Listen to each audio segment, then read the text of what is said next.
নমস্কাৰ শ্বেয়াৰ মাৰ্কেটৰ মুখ্য বাতৰিলৈ স্বাগতম জনাইছোঁ। আজি সপ্তাহটোৰ অন্তিম দিন, ট্ৰেডিঙৰ অন্তিম দিন। মুখ্য বাতৰি চাই লওক। প্ৰথমতে আমি আমাৰ ইণ্ডিয়া US-ৰ যোনটো ট্ৰেড ডিল সেইটোৰ ওপৰত অলপ কথা পাতিম। কালি প্ৰাইম মিনিষ্টাৰ মোদী চাহাবে ট্ৰাম্পক ফোন কৰিছিলে আৰু ট্ৰেড ডিলৰ বিষয়ে কথা পাতিছিলে যে প্ৰগ্ৰেছৰ কাৰণে, ইকনমিক গ্ৰোথৰ কাৰণে দুখন কাণ্ট্ৰি আমি মিলি পেলাই কাম কৰিব লাগিব। এইটো এটা পজিটিভ ডেভেলপমেণ্ট বুলি আশা কৰিব পাৰে। আৰু ইণ্ডিয়া আৰু US-ৰ যোনটো ট্ৰেড ডিলৰ মিটিং চলি আছে, আজিতো আউটকাম ওলাবই। মোটামুটি শ্বৰ্ট আউট হোৱা বুলি গম পোৱা গৈছে। এতিয়ালৈকেতো ফাইনেল আউটকাম অহা নাই, কিন্তু পজিটিভ এক্সপেক্টেশ্যন আছে। কিবা নহয় কিবাতো হ'ব, অলপ হ'লেওতো কিবা নহয় কিবা ডিল এটা হ'ব বুলি অনুমান কৰিব পাৰি। সেইটো কাৰণে আজি আমাৰ মাৰ্কেট হয়তো চেলিব্ৰেট কৰিব পাৰে। এতিয়া যদি আপুনি গিফ্ট নিফটি চাই 130 পইণ্টছৰ গেপ আপ অপেনিং ইণ্ডিকেট কৰি আছে। নিফটি চাগে আজি গেপ আপ হৈ পেলাই অপেন হ'ব। US মাৰ্কেট কালি বিশেষকৈ ডাও জোনটো ক'বই নালাগে, নতুন লাইভ হাই বনাইছে। 1.3%ৰ ওপৰত গৈ পেলাই ক্লজিং দেখাইছে আৰু লাইফ টাইম হাইত ক্লজিং দেখাইছে। কিন্তু নেছডেক তেনেকৈ আগবাঢ়িব পৰা নাই। নেছডেকত অলপমান প্ৰফিট বুকিঙে দেখা গৈছে। নেছডেক প্ৰায় 0.3% মান তলত গৈ পেলাই ক্লজিং দেখাইছে। আৰু আজি ৰাতিপুৱা তেওঁলোকৰ ফিউচাৰ্ছ, নেছডেক আৰু ডাও জোন্স ফিউচাৰ্ছ এতিয়া ফ্লেট ট্ৰেড কৰি আছে। আৰু এছিয়ান বজাৰ অলপমান পজিটিভে হয়। নিকেই প্ৰায় 1% ওপৰতে ট্ৰেড কৰি আছে। হেংচেং জাষ্ট অ'পেন হৈছে, পজিটিভ অ'পেনিং দেখাইছে। মাৰ্কেট অভাৰঅল চাবলৈ গ'লে পজিটিভে হয়। বিশেষকৈ US-ত অলপমান বেছিয়ে চেলিব্ৰেশ্যন দেখা গৈছে, কাৰণ US-ত ৰেড কাৰ্ড হৈছে। আৰু এইটো বিশেষকৈ যোনবিলাক ট্ৰেডিশ্যনেল কোম্পানী আছে বা কনভেনশ্যনেল কোম্পানী আছে, সেইবিলাক অলপমান পচন্দ কৰিছে। কিন্তু টেকন'লজি কোম্পানী ইমান আগবাঢ়িব পৰা নাই। সেইকাৰণে নেছডেক অলপ তলতে আছে, কিন্তু ডাও জোন্স নতুন লাইভ হাই বনাইছে। আজি কি হ'ব? আজি নিফটিৰ কাৰণেতো ইম্পৰ্টেণ্ট লেভেল 26,000 হয়। যেতিয়ালৈকে 26,000ৰ ওপৰত ছাষ্টেইন নহয়, তেতিয়ালৈকেতো একো এক্সপেক্ট কৰিব নোৱাৰি। কিন্তু মোৰ লাগিছে আজি 26,000 লেভেলটো ব্ৰেক হ'ব। হৈ পেলাই আপুনি খালি চাব লাগিব সেই ওপৰত ছাষ্টেইন হয়নে নাই।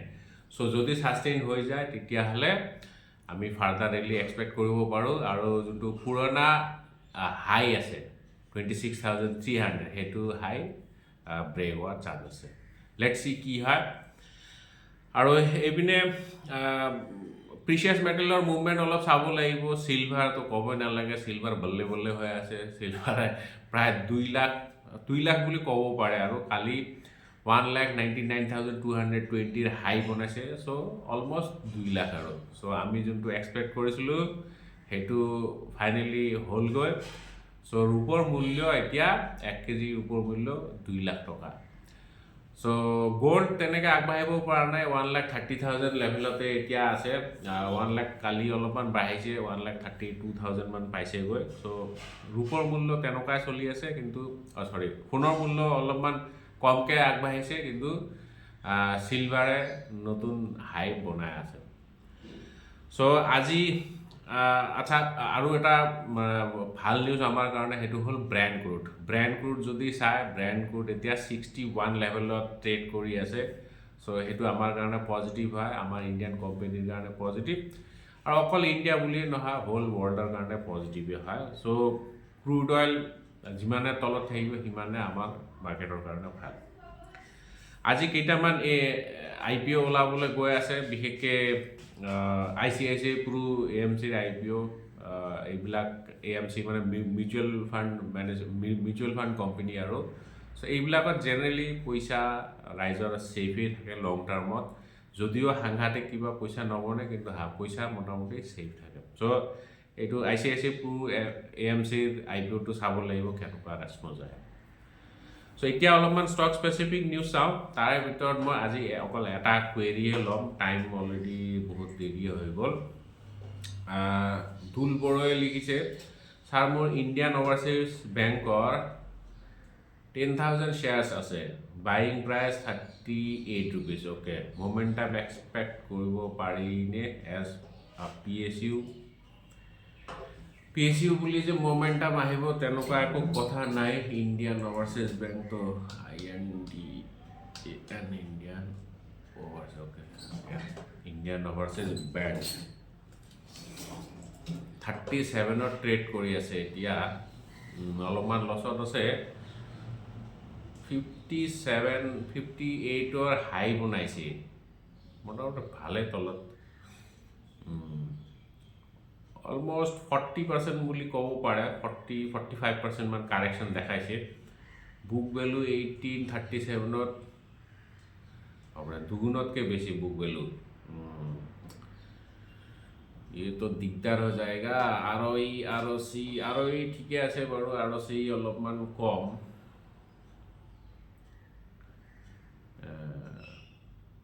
গ্ৰ'থটো EPS নেগেটিভৰ পৰা এতিয়া বাৰু পজিটিভত আহিছে.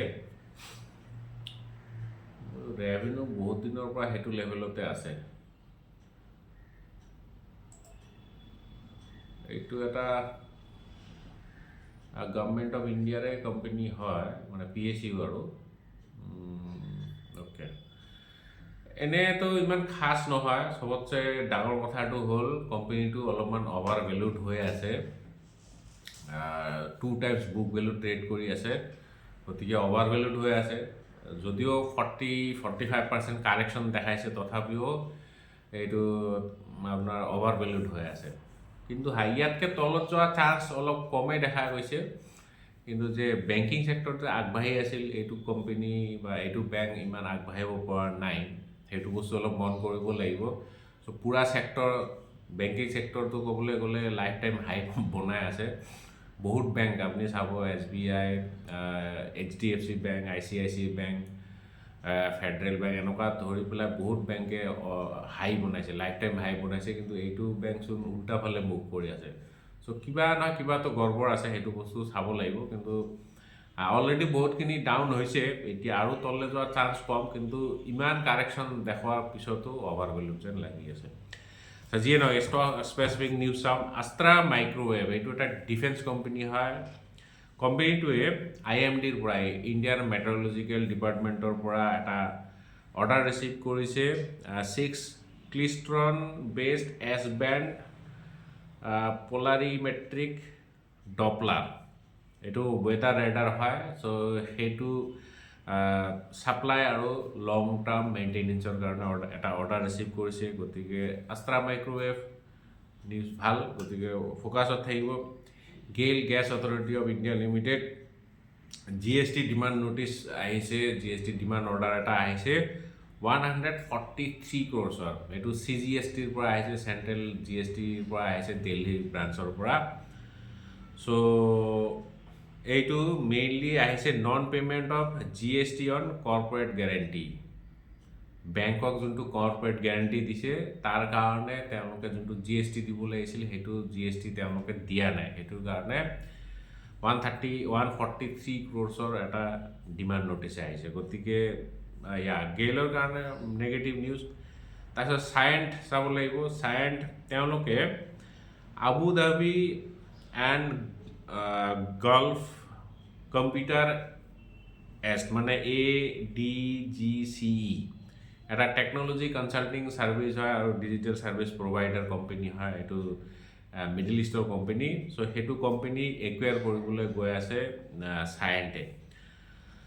আৰু এইটো তেওঁলোকৰ মেইন মটৰটো হ'ল মিডল ইষ্টত তেওঁলোকৰ এক্সপানশ্যন, মানে অপাৰেশ্যন এক্সপানশ্যন কৰা, সেইটো কাৰণে একুৱেৰ কৰিবলৈ গৈ আছে. গতিকে acquisition always good for a company, যদি ভাল কোম্পানী হয় আৰু. চ' চায়েণ্ট ফ'কাছত থাকিব. হনাছা কনজিউমাৰ, গজল আলাগৰ যোনটো মামা আৰ্থ কোম্পানী, চ' তেওঁলোকেও এটা কোম্পানী একুৱেৰ কৰিবলৈ গৈ আছে. মেন্স ব্ৰেণ্ড এটা আছে, BTM ভেঞ্চাৰ্ছ প্ৰাইভেট লিমিটেড, আৰু তেওঁলোকৰ যোনটো ব্ৰেণ্ড সেইটো হৈছে ৰেগিনেল্ট মেন ব্ৰেণ্ড. গতিকে তেওঁলোকৰ মানে হিউমেন ব্ৰেণ্ডততো মানে মামা আৰ্থৰ নাম আছে, হিউমেন কছমেটিক্সত, কিন্তু মানে মেন্স ব্ৰেণ্ড এটা তেওঁলোকে একুৱেৰ কৰিবলৈ গৈ আছে 95% ষ্টেক একুৱেৰ কৰিছে অলৰেডি 195 crore দি পেলাই মানে 195 crore এণ্টাৰপ্ৰাইজ ভেলু আৰু বাকী 5% ষ্টেক তেওঁলোকে অহা 12 মাহৰ ভিতৰত একুৱেৰ কৰিব চাৰ্লেট হোটেল তেওঁলোকৰ বোৰ্ডে এপ্ৰুভ কৰিছে শ্বেতাং সিঙক MD আৰু CEO ৰূপে নিযুক্তি দিব এতিয়া কাৰেণ্টলি এক্সিকিউটিভ ডিৰেক্টৰ হৈ আছে গতিকে এইটো একদম মানে টপ মোষ্ট পজিশ্যন হয় কোম্পানী এটাৰ MD আৰু CEO গতিকে চাৰ্লেট হোটেলো ফ'কাছত থাকিব লাগিব তেওঁৰ লিডাৰশ্বিপৰ ওপৰতে ডিপেণ্ড কৰিব কোম্পানী কোনপিনে যায় বেদান্ত লিমিটেড তেওঁলোকে গঞ্জানা নিকেল ক্ৰমিয়াম আৰু PGE ব্লক এইটো ক্ৰিটিকেল মিনাৰেলছৰ ভিতৰত পৰে সেইটো অকশ্যনত তেওঁলোকে প্ৰিফাৰ্ড বিডাৰ হৈছে তাৰমানে তেওঁলোকে ব্লকটো এক্সপ্ল'ৰ কৰিবলৈ অনুমতি পাইছে গতিকে VDLৰ কাৰণে ভাল খবৰ বিজনেছ বাঢ়িব চ' আজি মুখ্য বাতৰ ইমানে আমি চিধা লগ পাম মানডে হেপী উইকেণ্ড জয় আই অসম